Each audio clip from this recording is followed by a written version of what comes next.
नमस्कार। किसी भी विषय के अध्ययन करने के लिए मेरा ये मानना है कि हमें उसके पीछे का भी कुछ ज्ञान होना चाहिए।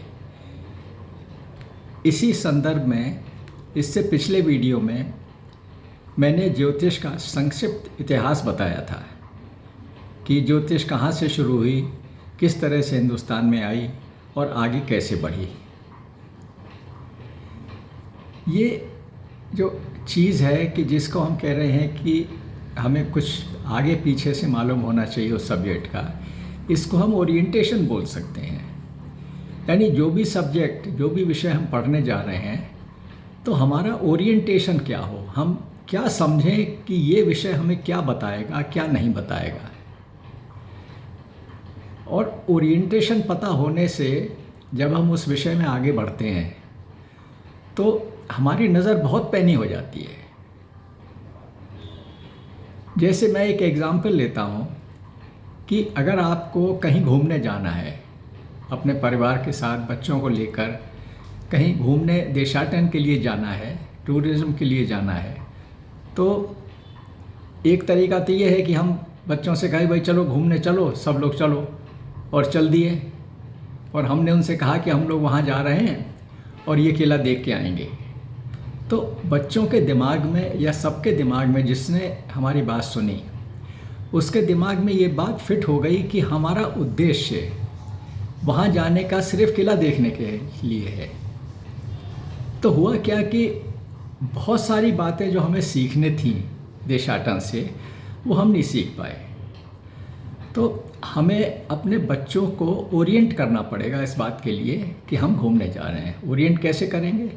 हम उन्हें बताएंगे कि हम ये किला देखने जा रहे हैं वहाँ पे, और किला ही नहीं देखने जा रहे हैं, हमें ये भी सीखना है कि कैसे हम यहाँ से अपनी यात्रा कर रहे हैं, हम किन किन लोगों से मिलते हैं, किस तरह से जलवायु बदलती है, किस तरह से हम ट्रेन का टिकट लेते हैं, और अलग अलग लोगों से मिलके हम बीच में कैसी बात करते हैं, लोग हमसे कैसे बात करते हैं। ये सब चीज़ें हमारे सीखने की हैं। तो बच्चे क्या होगा कि हर स्टेप पे आपसे पूछेंगे भाई टिकट लेना है, अरे टिकट कैसे लोगे? तो बच्चों को सिखाएं कि भाई ऐसे टिकट लोगे। तो एक एक चीज़ जब हम उन बच्चों को बताते हुए चलेंगे तो उनका ओरिएंटेशन सही हो जाएगा। ओरिएंटेशन सही होने का मतलब ये है कि वो अपने दिमाग में ये बात भर लेंगे कि हम टूरिज़्म के लिए जो जा रहे हैं, तो हमारा उद्देश्य सिर्फ किला देखना नहीं है। हमारा उद्देश्य जो है वो रास्ते की सारी प्रक्रियाओं को सीखना और कैसे हम अपने टूर को एग्जीक्यूट करेंगे, ये सब सीखना हमारा उद्देश्य है। अब इसी चीज़ को आप ये देखिए कि एस्ट्रोलॉजी में ओरिएंटेशन का क्या मतलब है। ये ज्योतिष जो है हमें क्या बताता है? बहुत से लोगों के मन में ये बात भरी हुई है कि ये तो भविष्य जानने की बात है। किसी के मन में ये बात भरी हुई है कि भाई शादी ब्याह होते हैं या कोई आपको शुभ कर्म करना है, तो उसका ये तरीका है ज्योतिष, इससे आप पता कर लीजिए। कुछ लोग ये मानते हैं कि ज्योतिष तो बड़ी विद्या है और सारा भविष्य बता सकती है, आपका पिछले जन्म में क्या हुआ वो बता सकती है, इस जन्म में आप क्या करेंगे और अगले जन्म में क्या करने वाले हैं ये सब बता सकती है। कुछ लोग ये भी मानते हैं कि ज्योतिष में तरह तरह के उपाय उपलब्ध हैं कि हमें अगर विपदा आई तो हम कोई ज्योतिषी उपाय करके उस विपदा से छूट सकते हैं। अब क्या वाकई में एस्ट्रोलॉजी ये सब काम कर पाती है कि नहीं कर पाती? इसको समझने के लिए हमें अपने को ओरिएंट करना पड़ेगा दिमाग को कि हम एस्ट्रोलॉजी जो पढ़ने जा रहे हैं तो हम क्या सोच के इसको पढ़ें। अब इसको पढ़ने में एक चीज़ का आप हमेशा ध्यान रखिए कि जो चीज़ आपको तर्क संगत नहीं लगे उसके तर्क को ढूंढने की कोशिश करिए, और अगर तर्क संगत नहीं लगे तो उसको आप ग्राह्य मत करें, उसको एक्सेप्ट ना करिए। अगर एक्सेप्ट करना भी है तो अंग्रेज़ी में कहते हैं accept it with a pinch of salt, यानी थोड़े से नमक के साथ थोड़ी सी दुविधा मन में रखते हुए कि शायद सही हो भी सकती है और शायद नहीं भी हो सकती, इस तरह से उसको समझें, एकदम नतमस्तक होकर के किसी भी चीज़ को ग्रहण ना करें। ऐसा नहीं कि किसी बड़े आदमी ने कोई बात कह दी तो हम सोच ही नहीं रहे उसके बारे में, नतमस्तक हो गए और वो हम उसकी बात को मान लिया। अगर आप मेरा पिछला वीडियो देखें तो हमने ज्योतिष के इतिहास के विषय में बात करी थी। हमने ये उसमें बताया था कि हमारा वैदिक काल जो है 1500 वर्ष ईसा पूर्व से 500 वर्ष ईसा पूर्व तक रहा। उस वैदिक काल में भृगु ऋषि थे जिन्होंने एक ग्रंथ की रचना करी। उसके बाद हमारा पीरियड ज्योतिष का बिल्कुल ब्लैंक हो गया। उसके बाद 270 एडी में, यानी ईसा मसीह के 270 वर्ष बाद ग्रीक से एस्ट्रोलॉजी आई हमारे पास, जिसको कि हमारे यहाँ यवन जातक नाम से किताब है। यवन जातक माने यवन ने जो कहा, यानी सेइंग ऑफ ग्रीक, ये किताब हमारे पास संस्कृत में ट्रांसलेटेड है। और इसके बाद फिर हमारा पीरियड ब्लैंक हो गया। हम 505 ईस्वी ईसा मसीह के बाद बृहद जातक ग्रंथ लिखा गया, वाराहमिहिर जी ने लिखा। अब इस 505 ग्रंथ का प्रमाण है कि भारत में 1035 में अल बेरूनी आए थे, ट्रेवलर थे, एक यात्री थे, तो उन्होंने इस बात का जिक्र किया है कि 505 में बृहद जातक लिखी गई। अब कुछ लोगों का क्या मत हो गया कि ज्योतिष जो है भारतवर्ष की, ये सारी ग्रीक से ही इन्होंने सीखी है। एक लेखक ने तो यही कहा कि जो 300 वर्ष का समय जो था जिसमें कोई भी ज्योतिषी एक्टिविटी या कोई किताब नहीं लिखी गई हिंदुस्तान में, तो इस बीच में भारत के ज्योतिषी जो थे ग्रीक एस्ट्रोलॉजी से सीख रहे थे। ये मत हमें ग्राह्य नहीं है, क्योंकि ये तर्क पे खरा नहीं उतरता है। पहली बात तो यह है कि हमारी ज्योतिष अगर आप देखें और ग्रीक एस्ट्रोलॉजी देखें, तो ग्रीक एस्ट्रोलॉजी वेस्टर्न एस्ट्रोलॉजी है, हमारी जो है ईस्टर्न एस्ट्रोलॉजी है, हमारी साइडेरियल ज़ोडिएक पे डिपेंड करती है। तो पहला डिफरेंस तो यही आ गया। दूसरा, हमारे यहाँ एस्ट्रोलॉजी में बहुत सी चीज़ें हैं, जैसे अष्टक वर्ग है, उनके यहाँ नहीं है। हमारे यहाँ डिविजनल चार्ट्स हैं, उनके यहाँ नहीं हैं। तो ये सिर्फ कोई कह दे कि भाई इन्होंने इनसे सीखी, या हम कह दें कि हमने नहीं उनसे सीखी, ये नहीं है। इसको तर्क के आधार पे आप देखिए कि सृष्टि जो बनी है वो एक बीज से उपजी है और वो अपने एक डेफिनेट प्लान के हिसाब से अनरेवल होती है, यानी खुलती चली जाती है। एक मैं रीसेंट उदाहरण आपको बताता हूँ। करीब आज से 10 वर्ष पूर्व एक देश में ये देखा गया कि पहले जो बंदर थे चने खाते थे, तो मट्टी में से उठाया और ऐसे ही खा लेते थे। फिर उन्होंने क्या देखा कि अब जो है बंदर चने को पानी में धोते हैं, अपनी मुट्ठी में चना ले लेते हैं और नदी के पानी में हिलाते हैं, धोते हैं और फिर खाते हैं। तो उन्होंने कहा भाई ये तो इनका बड़ा विकास हो गया। अब वहाँ से हज़ारों किलोमीटर दूर वहाँ के बंदरों में भी यही बात देखी गई कि वो चने को लेकर के नदी के पानी में हिला के खा रहे हैं। तो लोगों के मन में भ्रांति हुई कि यहाँ के बंदरों ने, जिन बंदरों ने पहले ये प्रक्रिया करी, इन्होंने उनको कैसे सिखाई होगी। आदमियों में तो हवाई जहाज़ से आते जाते रहते हैं, एक दूसरे से डिस्कशन करते हैं और सीख जाते हैं, पर बंदरों ने कैसे सीखा। तो इसका उत्तर यहाँ पे छिपा हुआ है कि सृष्टि का प्लान, सृष्टि की जो माया है, जब धीरे धीरे खुलती जाती है तो सब तरफ एक जैसी ही खुलती है। तो अगर ज्योतिषीय ज्ञान की सृष्टि के हिसाब से समय आ गया है तो सभी तरफ समय आएगा। दूसरी बात एक और देखिए कि हमारे यहाँ चतुर्युग की कल्पना जो करी गई है वो किसी ग्रीक मैथोलॉजी में नहीं मिलेगी आपको। अब चतुर्युग में हमारे यहाँ सतयुग, कलयुग, त्रेता, द्वापर, इस तरह से 4 युग बताए गए हैं, जिसमें कि कलयुग सबसे बाद में आता है। और सिर्फ बताया ही नहीं बल्कि इनकी गणना भी करी गई है। आप बेसिक यूनिट याद रखिए, 4.32 लाख ईयर्स, यानी 4.32 लाख साल। ये एक बेसिक यूनिट अगर हम याद रखें तो ये कलयुग की यूनिट है।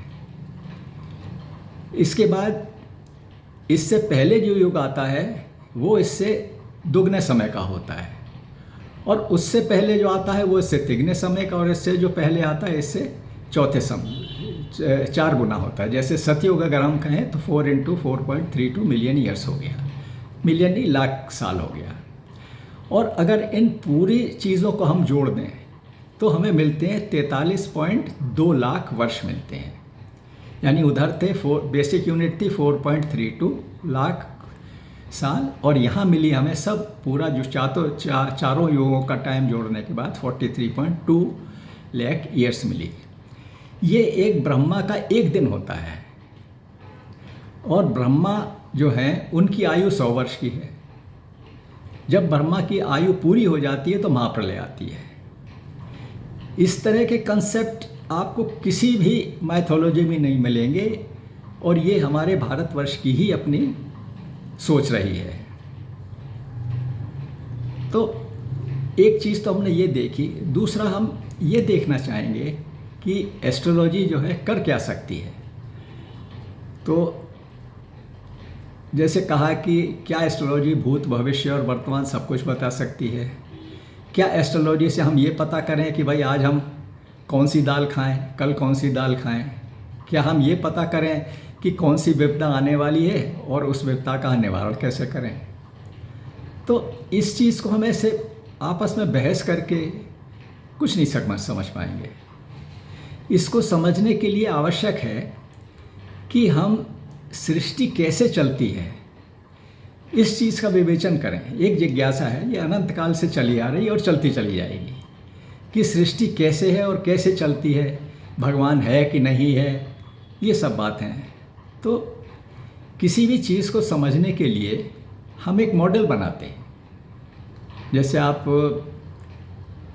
कोई भी चीज़ समझें, जैसे मान लीजिए कि हम ये बनाएं कि भाई पानी जो है वह H2O होता है, यानी हाइड्रोजन के 2 एटम और ऑक्सीजन का एक एटम मिलकर के पानी की संरचना करते हैं। तो हम एक मॉडल बनाते हैं कि किस तरह से ये जुड़े हुए हैं आपस में। तो हम ये कहते हैं कि H2O है, हाइड्रोजन के 2 जो हैं वो ऑक्सीजन के 1 से जुड़ा हुआ है, तो एक टेट्राहेड्रन बनाते हैं। इस तरह से हम कह सकते हैं। तो सृष्टि में आप देखें कि अगर भारतीय दर्शन की आप बात करें तो भारतीय दर्शन बहुत विशाल दर्शन है। इसमें तरह तरह की चीज़ें आपको मिल जाएंगी। एक तो मत यह है कि भगवान है, एक मत यह है कि भगवान है ही नहीं। जो चारवाक थे उन्होंने क्या कहा कि भगवान तो है ही नहीं। अब हमारे यहाँ एक अद्वैतवाद है, यानी सबसे हाईएस्ट फिलॉसफी जो है उसको अद्वैतवाद से जाना जाता है। द्वैतवाद भी है हमारे यहाँ त्रैतवाद भी है, यानी 3 स्वतंत्र सत्ताओं का सोच है कि 3 स्वतंत्र सत्ताएं हैं जिनसे संसार बनता है। फिर विशिष्ट अद्वैतवाद भी निकला, और इन सब जितने भी ये फिलॉसफीज़ हैं इन सब में बहुत मेटाफिज़िक्स का इस्तेमाल होता है।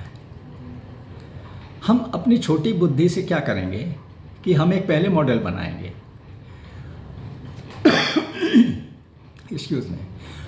उस मॉडल से हम देखेंगे कि संसार कैसे चलता है, और फिर एस्ट्रोलॉजी की एक एक चीज़ को उसमें फिट करते चले जाएंगे। तो ये हमारी एस्ट्रोलॉजी का पढ़ने का एक साइंटिफिक मेथड हुआ। अब जो हमारा जो मॉडल है जिससे मैं चाहता हूँ कि आप एस्ट्रोलॉजी को समझें और पढ़ें, वो ये है कि भगवान है, और ये द्वैतवाद पे आधारित है। भगवान अपना जहाँ भी स्थान है वहाँ पे रहते हैं, और वहाँ पे एक बहुत बड़ा तालाब है, उसको हम या तालाब या कहें या उसको झील की संज्ञा दे सकते हैं, कि वहाँ पे जितनी आत्माएं हैं वो हंस के रूप में वहाँ विचरण करती हैं, मानसरोवर में रहती हैं, भगवान के सानिध्य में रहती हैं। ये हमारे जितने युग हैं, युगों की एक आवृत्ति पूरी होने के बाद जब ब्रह्मा सोते हैं, संसार सारा ख़त्म हो जाता है, तो ये आत्माएं कहाँ जाती हैं? ये आत्माएं अपने अपने कर्म का बोझ लेकर के, अपने अपनी रैंकिंग लेकर के फिर भगवान के पास जाती हैं और मानसरोवर में विचरण करती हैं। अब मानसरोवर में इनको रहते रहते रहते रहते इनका मन ऊबने लगा। तो इनका मन ऊबने लगा तो इन सबको याद आने लगी कि पिछले हम चक्र में जब हम पृथ्वी लोक पे गए थे, मृत्यु लोक में गए थे, तो हमने क्या क्या कर्म किए। उनके दिमाग में ये भी बात आई कि जो पृथ्वी लोक है वो हमारा कर्म भूमि है, और जो भी हमारे कर्म हैं, जो हम कर्म लेके आए हैं, उन सब कर्मों को काटने का तरीका भी वहीं जा कर के है। तो इसलिए क्या हुआ कि इन हंस ने भगवान से ये प्रार्थना करी कि प्रभु, हमारी इच्छा हो रही है कि हम फिर से मृत्यु लोक में जाएं और अपने कर्मों को काट करके वहाँ से फिर यहाँ पे आएं। तो भगवान बोले कि ठीक है, अगर आप जाना चाहते हैं तो मैं ऐसा ही इंतज़ाम कर देता हूँ। पर फिर उनके दिमाग में एक बात आई। उन्होंने कहा कि यहाँ तो हम आपके सानिध्य में हैं, हम बिल्कुल सुरक्षित हैं। जब हम वहाँ जाएंगे तो हमारी सुरक्षा कैसे होगी, रक्षा कैसे होगी, और जो भी ज्ञान हमें प्राप्त है वहाँ पे हम सारा ज्ञान अपना भूल भी जाएंगे। तो इसका प्रभु कोई मार्ग बताइए जिससे कि हम अपने कर्म भी कर सकें और हम फिर उनका निवारण करके, कर्मों का भोग करके और फिर आपके पास आएं। तो भगवान ने उन्हें एक बात कही। भगवान ने कहा कि मैं आपको मैं अमर बनाने का एक संकल्प देता हूँ कि आप जो हैं आत्मा हैं और आप कभी नष्ट नहीं हो सकते। जो गीता में बात कही है कि नैनम छिंदन्ते शस्त्राणि, तो भगवान ने उन्हें एक बात का ये वचन दिया कि आप बिल्कुल डरे नहीं और आप संसार में निडर होकर के अपने कर्म करें। आपका कोई भी शस्त्र या कोई भी आग आपको जला नहीं सकती है। और इस भगवान की प्रॉमिस के साथ जो आत्माएं थीं वो फिर इस संसार में आई। अब इतनी सी बात से आप एक चीज़ सोचिए कि जब भगवान ने आत्माओं को अभय दान दे दिया कि आप कभी भी नष्ट नहीं होंगे, आप हमेशा जीवित रहेंगे, और ये भी भगवान ने कहा कि आप निडर होकर अपने कर्म करें। भगवान ने ये भी कहा कि इस पूरे जो कुछ भी आप रचना देखेंगे उसका रचयिता मैं हूँ, मेरे अलावा और कुछ नहीं है। कोई भी ऐसी चीज़ आपको नहीं मिलेगी जिसको कि मैंने नहीं बनाया है। ये बहुत बड़ी बात कही भगवान ने। और इस बात से हम एक चीज़ सीखे, जो गुरु नानक देव ने कहा था कि एक बीज से सब जग उपजा। मतलब कहने का ये हुआ कि एक भगवान ने ये सारे जग को बनाया है, तो इस सारे जग में समानता होनी चाहिए और इसमें जो डिफरेंसेस हैं उनके अंदर भी एकता का भाव होना चाहिए। यूनिटी इन डाइवर्सिटी का भाव जो है इसमें बराबर होना चाहिए।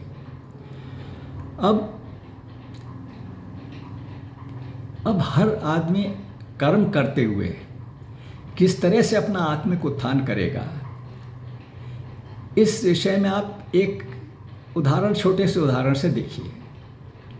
जैसे अगर आपको कोई पिक्चर दिखाई जाए, उस पिक्चर को आप कई लोगों को दिखाइए। एक तो उनकी जिनकी बुद्धि कम है, यानी बच्चे हैं, छोटे हैं, उनको भी दिखाइए। एक बड़ी उम्र वाले को दिखाइए, ऐसे लोग को भी दिखाइए जिसकी बुद्धि बहुत तेज़ है, और ऐसे को भी दिखाइए जिनकी बुद्धि कम है। और उसके बाद आप उनसे पूछें कि आपने इसमें क्या देखा। तो अगर आप छोटे बच्चे की बात करें तो छोटा बच्चा क्या करेगा कि पिक्चर में फ्रेम बाय फ्रेम आपको डिस्क्राइब करेगा। वो ये कहेगा कि साहब पहले बाजा बजा, फिर उसके बाद दो आदमी आए, फिर एक घोड़ा आया, फिर उन दोनों में लड़ाई हुई, फिर उसके बाद क्या हुआ कि राजा का महल आ गया, फिर वहाँ पे क्या हुआ कि दरबार लग गया। तो यानी वो एक फ्रेम से दूसरे फ्रेम को लिंक नहीं कर पा रहा है, सेंट्रल थीम क्या है स्टोरी का वो नहीं बता पा रहा है, बस फ्रेम बाय फ्रेम उसको डिस्क्राइब कर रहा है। अगर आप और ज़्यादा इंटेलिजेंट आदमी से, जो समझदार है, उससे पूछें तो वो आपको बताएगा कि भाई इसका सेंट्रल थीम इस पूरी स्टोरी का ये है और डायरेक्टर ने ये सोच करके इस कहानी को बनाया है। अब और भी कोई दिमाग से विकसित व्यक्ति होगा तो वो क्या कहेगा, वो कहेगा साहब ये कहानी जो भी है इसमें सामाजिक कल्याण की बात करी गई है और ये शिक्षा दी गई है कि आपस में हम एक दूसरे से कैसे व्यवहार करें। अब इससे एक चीज़ आप बड़ी बारीक चीज़ देखिए कि डायरेक्टर जो कहानी बनाता है वो पिक्चर जो है अपने आप नहीं बन जाती। एक एक चीज़ उसकी, एक एक डायलॉग, सब चीज़ वो जो है बड़े सोच समझ करके बनाता है और एक्टर से उस चीज़ को एक्ट करवाता है। तो जो व्यक्ति इसकी पूरी कहानी को नहीं समझता तो वो मानिए कि उसने कहानी को नहीं समझा। यानी अगर कोई आदमी कहे कि साहब इस कहानी में ये डायरेक्टर ने पता नहीं क्यों कर दिया, बेकार में कर दिया, ये नहीं करना चाहिए था इनको, तो आप ये मानिए कि उसने डायरेक्टर की बनाई कहानी को पूरा नहीं समझा है। अब इसको हम अपने संसार के परिवेश में देखें। हम बहुत से लोग आपको मिलेंगे कहते हैं अरे भगवान ने हमारी किस्मत ख़राब कर दी, हमारी किस्मत अच्छी नहीं लिखी, हमें ये सब चीज़ें दी, हमें दुख तकलीफ़ दे दिए और हमारा बड़ा नुकसान हुआ, भगवान ने पता नहीं क्यों हमसे ये किस जन्म का हमसे ये बदला निकाला। तो अगर ये विचार लोग रखेंगे तो आप पक्का मानिए कि इन्होंने संसार की माया को, संसार भगवान ने क्यों संसार बनाया वो नहीं समझे। अब धर्म के मामले में देखिए, हम एक धर्म के हैं, हम अपने धर्म की बहुत तारीफ़ करते हैं, दूसरे धर्म वाले को डिग्रेड करते हैं। अगर हम अमीर हैं तो हम कहते हैं कि हम जो गरीब है उससे हम घृणा करते हैं। तो अगर भगवान ने सारे जग को बनाया, क्योंकि भगवान ने प्रॉमिस करी कि एक भी चीज़ संसार में ऐसी नहीं मिलेगी जिसको कि मैंने नहीं बनाया है, तो हमारे मन में ये भाव हमेशा रहना चाहिए कि एक ही बीज से सारा जग जो है वो उपजा है। कई बार संसार में आप देखेंगे कि लोग दोषारोपण करते हैं। दोषारोपण कैसे करते हैं? कहते भाई कि तुमने ऐसी बात कह दी तो मुझे बहुत गुस्सा आ गया तुम्हारे ऊपर और मैंने तुम्हारी पिटाई कर दी।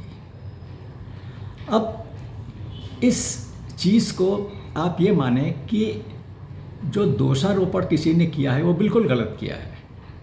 कैसे? इसके आप समझिए इस चीज़ को कि जितने ह्यूमन बॉडीज़ हैं, हर आदमी जो है, हमें देखने में तो बड़ा आसान लगता है कि हमने सोचा कि हाथ ऊपर करो और हमने सोचा और हाथ ऊपर हो गया। जो भी क्रिया हम करना चाहते हैं तुरंत हो जाती है, पर इतना आसान नहीं है इसका। आप ये मानिए कि हम एक रोबो हैं और इस रोबो को एक चीज़ संदेश देती है और फिर पूरा mechanical system, electrical system, biological system, thermodynamic system जो है इसको ऑपरेट करवाता है। कैसे कराता है? हमारे दिमाग में एक ग्लैंड है, पिट्यूटरी ग्लैंड कहते हैं उसको, वो आदेश देती है, नीचे आदेश देती है। तो फिर उससे क्या होता है कि हमारे बॉडी में चेंजेस होते हैं और उस चेंज की वजह से एनर्जी रिलीज़ होती है। उस एनर्जी का इस्तेमाल करते हुए हम जो है अपनी कोई क्रिया कर पाते हैं। अब जो हम देख रहे हैं वो भी क्रिया बड़ी जटिल है कि सामने कोई ऑब्जेक्ट आता है, वो ऑब्जेक्ट के प्रकाश हमारी आँख पे पड़ता है, आँख पे पड़ने के बाद फिर वो हमारी रेटिना पे पड़ता है, रेटिना से फिर वो हमारे मस्तिष्क में जाता है और फिर फाइनली मस्तिष्क जो है उसको ट्रांसलेट करता है कि ये क्या चीज़ देखी। तो ये सोचना कि जो हम देख रहे हैं वो डायरेक्ट है, ऐसा नहीं है। वो डायरेक्ट नहीं है, वो काफ़ी चेंजेस के बाद आता है। अब एक चीज़ और सोचने की है कि जो कर्म हम कहते हैं, हम वो कहते हैं कि मनसा वाचा कर्मणा, 3 चीज़ें होने से कर्म पूर्ण होता है। अब भगवान ने इस संसार की जो रचना करी, इसमें देखिए 84 लाख तो योनियाँ हैं। हर योनि के अपने अपने कर्म का हिसाब है, हर एक के अपनी फिजिकल रिक्वायरमेंट्स हैं। एक दूसरे से सामंजस्य बैठाना ये बहुत मुश्किल काम है। तो इस संसार की रचना बहुत जटिल रचना है और पृथ्वी लोक पे आते आते वो एक चीज़ बिल्कुल फिक्स हो जाती है। जैसे कि अगर मान लीजिए कि मैं कल्पना करूं कि आग जो है वो जला देती है। तो मैं इसके बाद ये कल्पना भी कर सकता हूँ अपने दिमाग में कि आग जो है बहुत ठंडी होती है। फिर तीसरी कल्पना मैं अपने दिमाग में ये भी कर सकता हूँ कि आग जो है वो हमें पानी की तरह से होती है, हम इससे नहा भी सकते हैं, अपना बदन भी धो सकते हैं, सब कर सकते हैं। तो मस्तिष्क लेवल पे जब तक हम हैं तब तक हम कुछ भी सोच सकते हैं, कुछ भी कर सकते हैं। पर फिज़िकल लेवल पे आके, पृथ्वी लोक पे आकर के हम वो चीज़ फिक्स हो जाती है। अगर आग जलाती है तो जलाती ही है और कुछ नहीं होगा उसमें। तो ये देखें कि भगवान ने जब रचना करी तो बड़ी जटिल रचना है, और सबके उत्थान को ध्यान में रखते हुए भगवान ने इस तरह का सिस्टम बनाया कि हर आदमी अपने अपने हिसाब से इसमें काम करते हुए आगे बढ़े।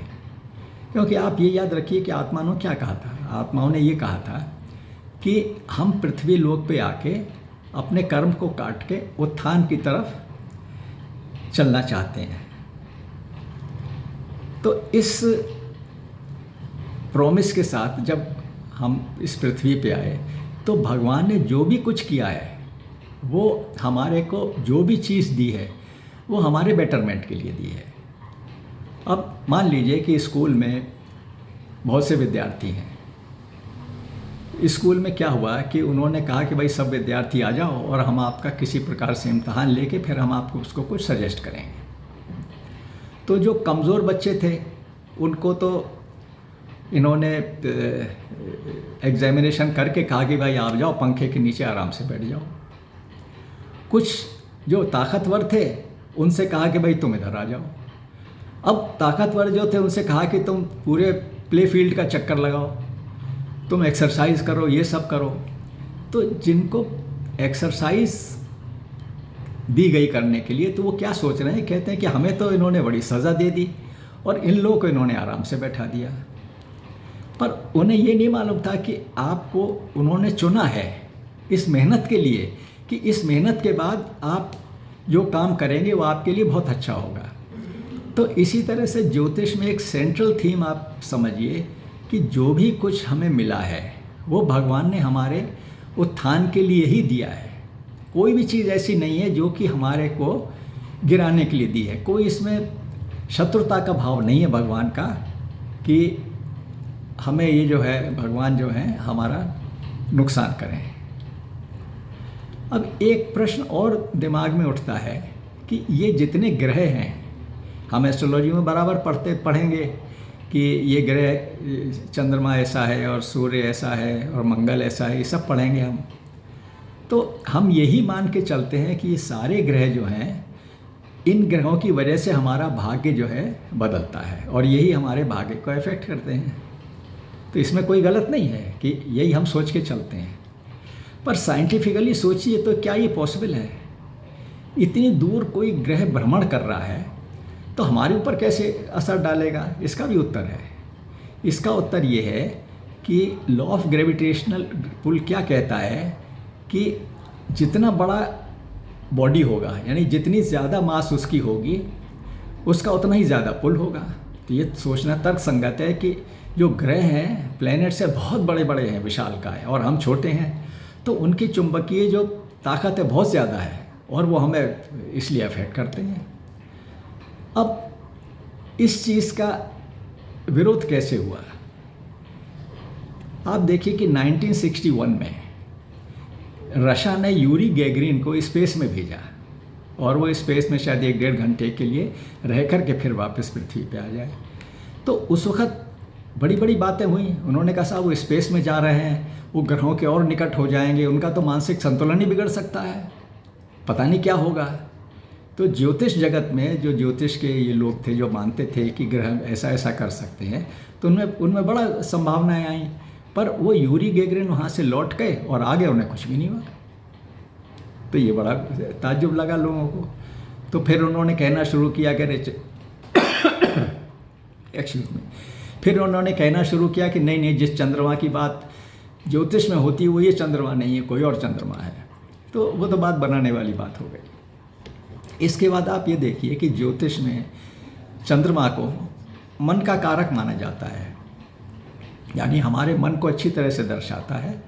और कहते भी हैं, जैसे आपने सुना होगा ल्यूनेटिक एसाइलम, ल्यूनेटिक, ल्यूना माने चंद्रमा, और जो पागल खाना उसको ल्यूनेटिक एसाइलम कहते हैं। और ये भी बात देखी है कि चंद्रमा के वैक्सिंग और वेनिंग से, यानी जब पूर्ण चंद्र होता है या अमावस्या होती है, तो जो पागल लोग हैं उनका दिमाग भी उसी तरह से फिरता रहता है। तो जब ये नील आर्मस्ट्रॉन्ग 1969 में जब मून पर के गए, यूएसए ने उन्हें मून पे भेजा, तो लोगों में बड़ी दिक्कत हुई कि ये तो पागल हो जाएंगे जाके। यानी जो चंद्रमा जो है इतनी दूर से हमारे मस्तिष्क को इतना कंट्रोल करता है, तो जब वो उस पर पहुँच जाएंगे तो बिल्कुल ही पागल हो जाएंगे। तो ऐसा भी कुछ नहीं हुआ। तो फिर ज्योतिष का आधार क्या हुआ? हम कैसे कहते हैं कि ग्रह जो है हमें अफेक्ट करते हैं? इस चीज़ का उत्तर इस बात में छिपा हुआ है कि जो गुरु नानक देव ने कहा और जो भगवान ने कह के भेजा कि ये सारी सृष्टि मैं ही बनाऊंगा, इस सृष्टि में कुछ भी ऐसी चीज़ तुम नहीं देखोगे जो कि मैंने नहीं बनाई है। यानी एक बीज से सारा जग उपजाया गया है। तो अब बात यह है कि अगर एक बीज से सारा जग उपजा है तो सब में सिमिलरिटी होनी चाहिए। तो एस्ट्रोलॉजी यानी जो संसार में जो भी क्रियाएं हो रही हैं, वो सारी क्रियाएं हम किसी भी चीज़ से देख सकते हैं। हम ग्रहों की चाल से भी उसको स्टडी कर सकते हैं। हम उसकी स्टडी ऐसे भी कर सकते हैं कि आदमी की शक्ल क्या है, क्योंकि एक ही बीज से सब चीज़ उपजी है। तो हम एनालॉजी बैठा सकते हैं कि अगर ऐसी शक्ल हो तो ऐसा व्यवहार होगा। हम एनालॉजी बैठाते हैं कि जब ग्रहों की पोजीशन ऐसी होगी तो इस प्रकार की उसका व्यवहार होगा या उसकी शक्ल होगी या उसका भविष्य होगा। हम नदी में बहते हुए पानी को देखकर भी डिसीजन ले सकते हैं, किसी का भविष्य बता सकते हैं। तो इसीलिए आपने देखा कि बहुत सारी विधाएं हैं ज्योतिष में। तो विधाएं वो इसलिए नहीं है कि वो चीज़ हमारे ऊपर डायरेक्ट अफेक्ट करती हैं, वो इसलिए है कि एनालॉजी के प्रिंसिपल से वो हमारे ऊपर वर्क करती हैं। और एक ही बीज से सब जग उपजा जो है, उस वजह से हम ये सब काम कर सकते हैं। तो इस बात से हम दो चीज़ सीखे, एक तो एक बीज से सब जग उपजा, और दूसरा प्रिंसिपल हम याद रखें, बॉर्न टू विन।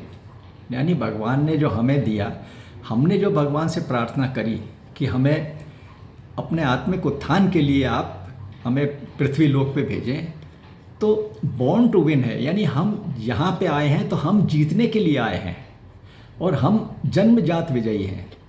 कोई भी चीज़ हमारे जो हमें भगवान ने दी है, यानी हमारे जीवन में कोई भी चीज़ है अच्छी, जो हमें अच्छी लगती है बुरी लगती है वो एक अलग बात है, पर वो सारी चीज़ें हमारे आत्मिक उत्थान के लिए है। इस ओरिएंटेशन के साथ हम ज्योतिष को पढ़ेंगे।